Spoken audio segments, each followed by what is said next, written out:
If you're wondering, no, I did not kill a sheep in this garden. I'm Leni, an ecologist and in my early 30s.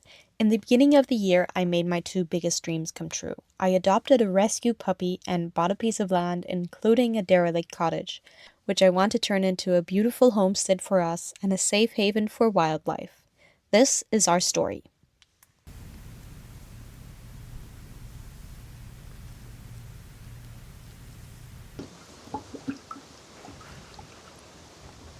Welcome back to the garden. It's not the green oasis I have been hoping for, but I'm pretty sure it looks better than last time. I will put some footage in to compare. This is the second time of me trying to film this, so I hope this one goes smoothly.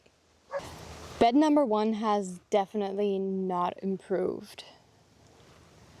The potato beetles have totally decimated my potato plants. I have dug up one plant of each of the two varieties that I have in here, and the result was a bit sad. I still need to dig up the other ones.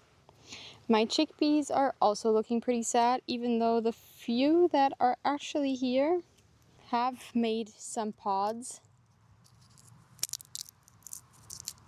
with a few little chickpeas that I can harvest and keep as seed for the next season.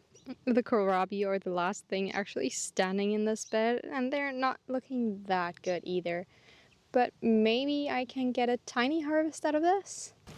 But in between them, these little tiny walking onions are popping up. Bed number 2 is my leek bed, and I don't know if it's just me, but leeks grow really slowly. I have like 1 or 2 plants here that actually kind of look good. I did re-sow some leeks quite a while ago and have been watering them. I also added some carrots, dill, and chard.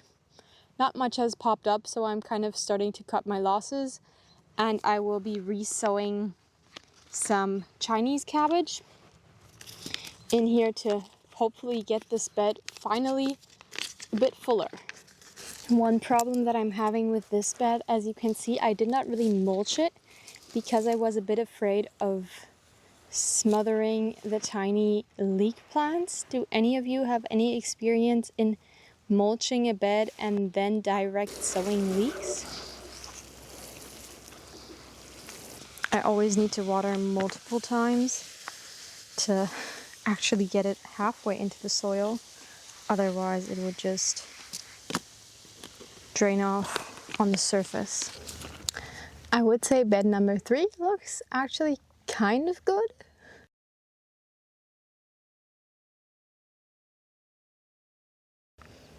I'm pretty sure the cabbages have been enjoying being watered.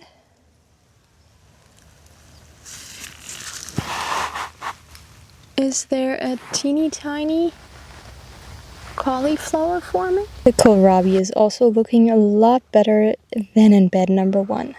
My tomatoes are looking a bit sad, but I hope they will perk up with the watering that I'm doing right now. But this one is producing a lot of flowers. It's a beefsteak tomato. And I also added some basil. Little late to the game, but this is my 3rd time sowing them out, and I hope these survive. And last but not least, more Egyptian walking onions are popping up.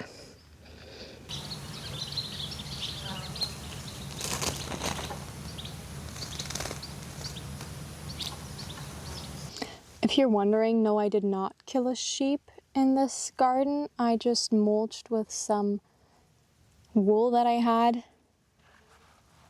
and Makita started to pull it back out of the beds. Bed number 4 is, there could be more in here, but I have one zucchini plant back here which has already started.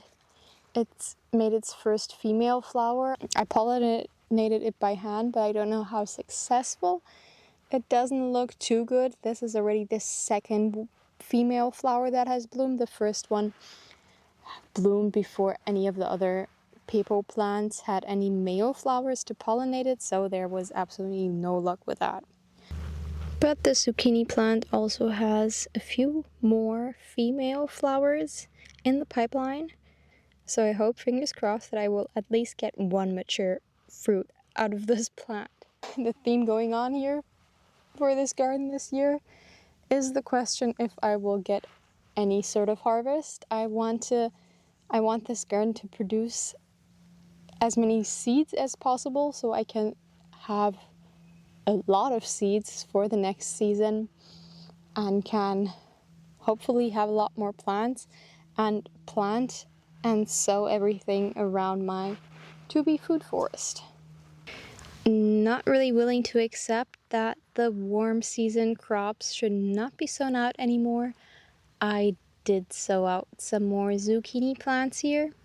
They might not produce fully ripe fruit, but maybe through pollen they can still add in some of their genetic diversity, and I can maybe get some zucchini fruits from them, which are unmature fruits.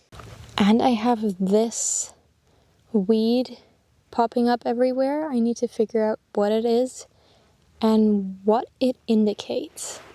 This is the bed where we harvested the teeny tiny garlics last time, and since then I have planted some asparagus here.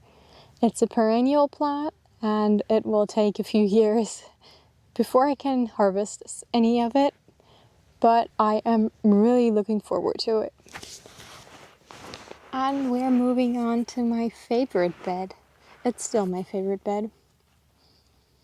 This is my Cucurbita maxima and common bean bed.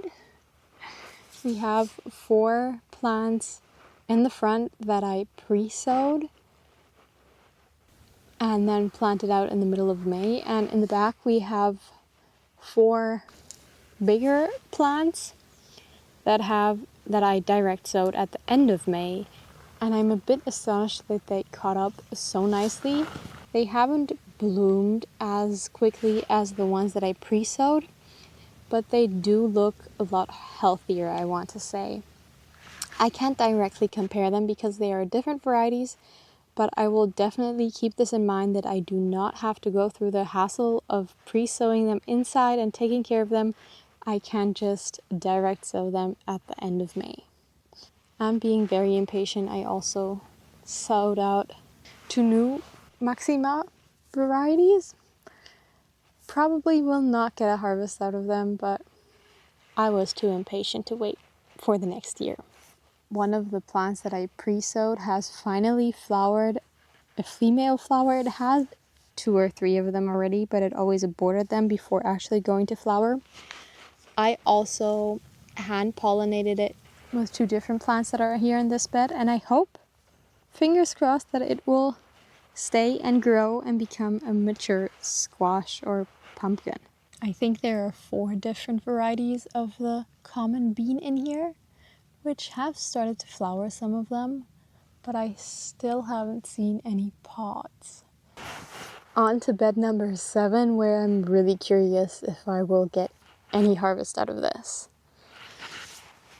I planted some popcorn because I am an impatient person, and I was hoping that maybe I can get a teeny tiny harvest out of them.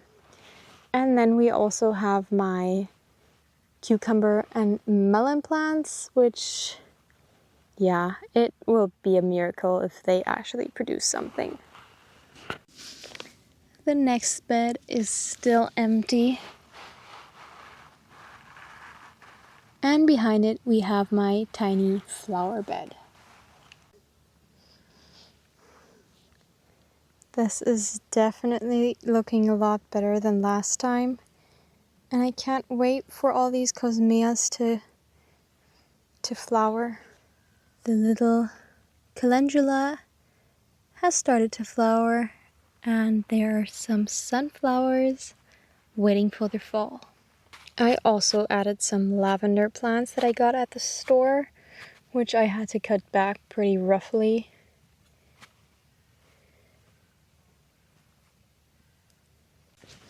My first herb bed is looking pretty good.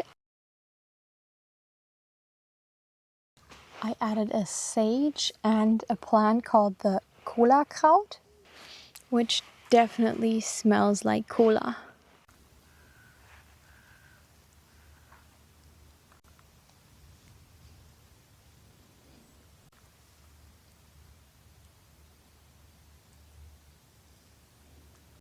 And behind it we have my mint bed, which could look happier. And behind it we have my new lizard habitat. I have an extra video over on Ko-Fi for monthly supporters. Onto the last row of my beds. These plants aren't looking too happy. The cabbages, the tomatoes, I will probably only be able to use these cabbage plants as biomass. Maybe the tomato plants will actually produce something. They do have some flowers on them. My runner beans have also finally started to produce some pods. They flowered like crazy but never produced anything.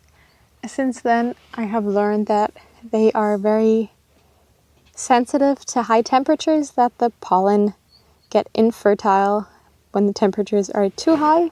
So they have to go through a bit of a colder window to actually produce something.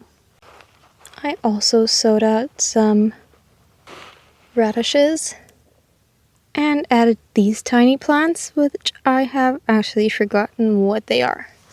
Most likely some form of cabbage, but it will be a bit of a surprise. The pods on the runner beans are mainly on the plants in the next bed. These first pods will be left on the plants for seed saving, and any further ones will then be eaten.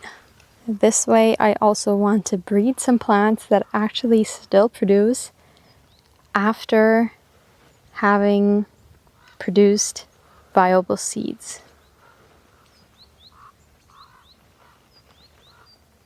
I have a few more plants in here, but you can probably only see a few. My spaghetti squash here in the front, which are actually 2 plants, and they have also already started to make some female flowers, half flowered, and it looks like they have quite a few more to come. My tiny kohlrabi here. Then I have sown out more radishes, added some winter cabbages, some Chinese cabbages, and also some salad plants. Last but not least, we have my sweet corn and zucchini bed. The sweet corn, it's not very tall. The tallest one maybe reaches my hips, but it has started to produce the female and the male flower stalks. It probably went into panic mode. The day's now getting shorter so that it does want to produce something, so it's not continuing to grow. But I will take any harvest that I can get.